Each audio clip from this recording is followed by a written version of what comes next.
Iran के राष्ट्रपति इब्राहिम रईसी Azerbaijan के दौरे पर थे और पूर्वी अजरबैजान का जो इलाका है वहां पर वो जो उनका काफिला था उसमें 3 Mi-17 हेलीकॉप्टर थे।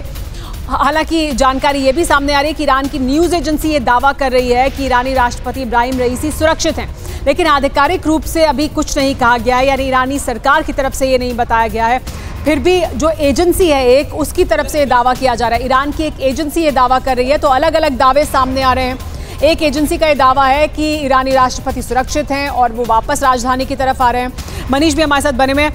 मनीष, अलग अलग तरह की जानकारियां सामने आ रही हैं, ईरानी न्यूज़ एजेंसी ये दावा कर रही है, लेकिन आधिकारिक रूप से अभी कोई बयान इस तरह का नहीं आया जिसमें बताया जाए कि इब्राहिम रईसी सुरक्षित हैं। बिल्कुल, देखिए, ईरान हो या अजरबैजान हो, उनके अलग अलग तरह की अलग अलग न्यूज एजेंसी या फिर ईरान के सरकारी बयान जो बता रहे हैं उसके मुताबिक अभी तक चीजें साफ नहीं हुई है। ईरान के राष्ट्रपति हेलीकॉप्टर से दौरा कर रहे हैं, उनके काफिले में 3 हेलीकॉप्टर एक साथ चल रहा है, एक हेलीकॉप्टर क्रैश हो गया है और इसके अलावा जो अभी तक खबर नहीं आ पा रही है कि क्या उन तक कांटेक्ट किया गया है या नहीं। ईरान के राष्ट्रपति से अभी तक किसी का संपर्क नहीं हो पाया है और इसीलिए अभी सबको इंतजार है कि उनके काफिले की स्थिति क्या है, ये इसके बारे में संबंधित जानकारी मिल सके।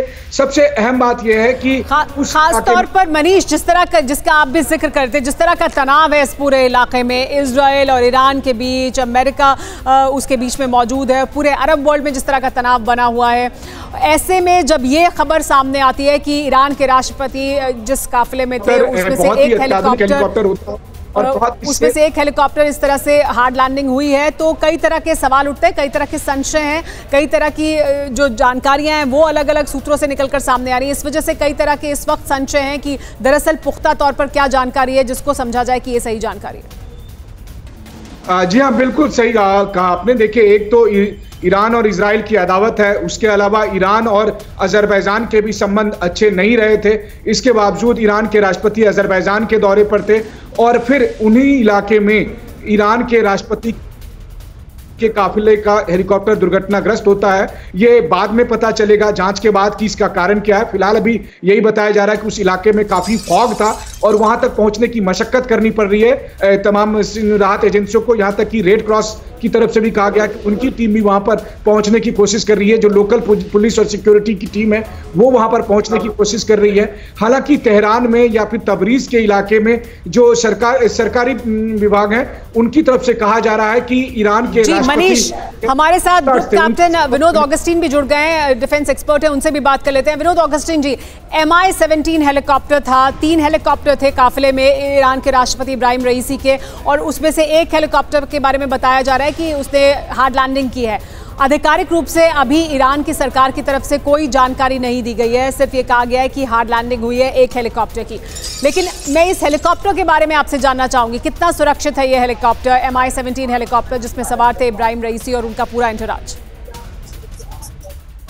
बिल्कुल सुमेरा, बहुत अच्छा सवाल है। इसके बारे में हम पहले भी बात कर चुके हैं। जो Mi-17I है जो हम स्क्रीन में देख रहे हैं, it is very similar to जो Mi-17 V5 जो हमारे पास है। ये इसका फ्यूल टैंक जो है बिल्कुल सेल्फ सीलिंग टैंक है, हाइकट्रॉल करके एक मटेरियल है उससे बना हुआ है और स्मॉल आर्म्स फायर से और क्रैश लैंडिंग वगैरह ये झेल सकता है। लेकिन जिस एरिया में ये क्रैश हुआ है उसका मैं गूगल अर्थ में देख रहा था, वो एरिया में किसी का बच पाना थोड़ा डिफिकल्ट जरूर लग रहा है। और मेरे न्यूज़ के हिसाब से फॉरेन मिनिस्टर भी शायद रईसी साहब के साथ में थे, तो इन दोनों का बचना कितना संभव है ये हमें देखना पड़ेगा। और एक चीज जैसे मेरा इसमें और फॉग के अलावा और क्या एंगल है इस पे भी हमें जरूर आगे जाहिर सी बात है। देखिए, जिस तरह के हालात हैं इस वक्त मिडिल ईस्ट में, ईरान इजराइल के बीच जिस तरह का तनाव वहाँ पूरे इलाके में, उसको लेकर कई तरह के और पहलू हो सकते हैं जिनके बारे में विचार करने की जरूरत होगी।